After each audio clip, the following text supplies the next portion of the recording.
Good afternoon, class. Again, Instructor Weeks here. Holly Springs Fire Department. Today we'll be talking about our 3 points of contact when loading the apparatus and unloading it safely. Here we have our Holly Springs Engine 1, which is our newest of the fleet. Engine 1 will be our participant today on learning. I will show you how to load from the front and also from the back, whether you're the driver or the firefighter. Alright, you can stop. Here, if we're loading from the driver, the main thing is always to have our 3 points of contact whenever we're loading and unloading the apparatus.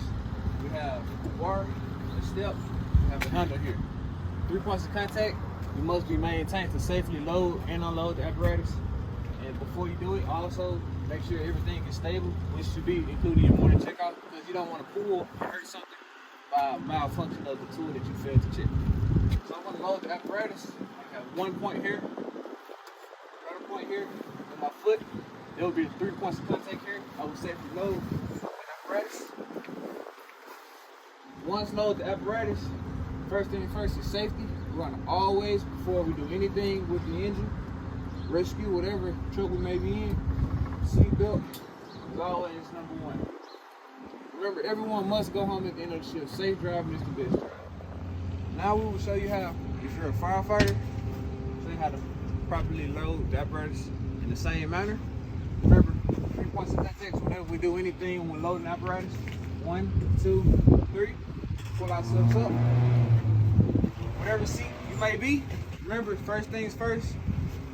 Safety is always first, so we'll also put on our seatbelt here. At this point in our apparatus, we should also be in full SCBA turnout.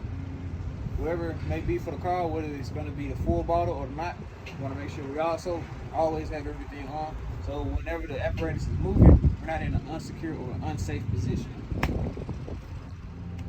So now on the video, we will show you about the vehicle data recorder and how if you're improperly seated in your seat, that it will show an error on the driver and it will show that the captain that someone is not properly seated in the vehicle the correct way.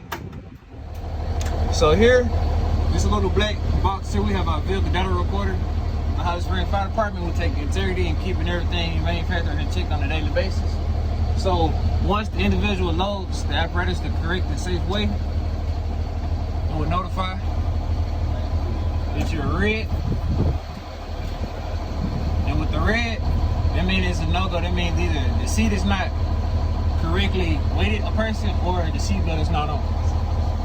So now we will show you when it turns green, what it looks like.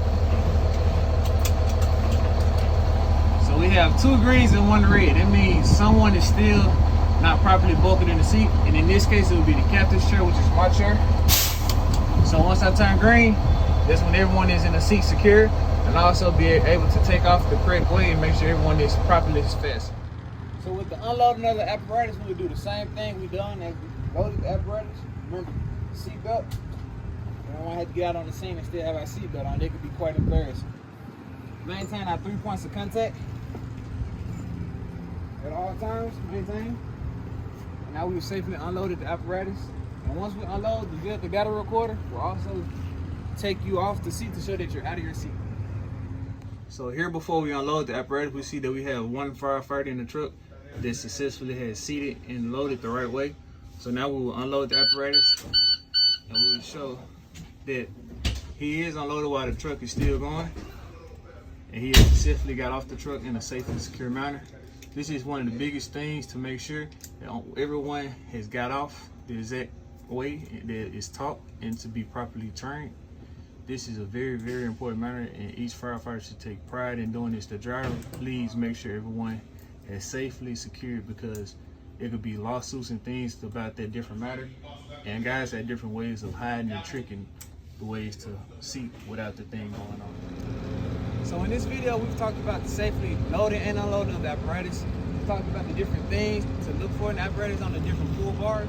We showed you and explained the vehicle data recorder, which is very, very essential. Remember, guys, safety is first whenever loading and unloading a fire truck. A fire truck can be very, very dangerous. So as always, remember, as you're the driver, safety is first. You want to make sure everyone goes home to their family at the end of the day. So I challenge each and every one of y'all to become familiar with learning safe habits of loading your personal fire truck, whether you're on a county fire, volunteer fire, or the city fire. very, very important to learn these things, and it's very, very important to do this in a safe manner. Again, my name is Instructor I-II, and I want to say thank you from the bottom of my heart for watching my 5-minute presentation on safely loading and unloading apparatus. Thank you, and have a blessed day.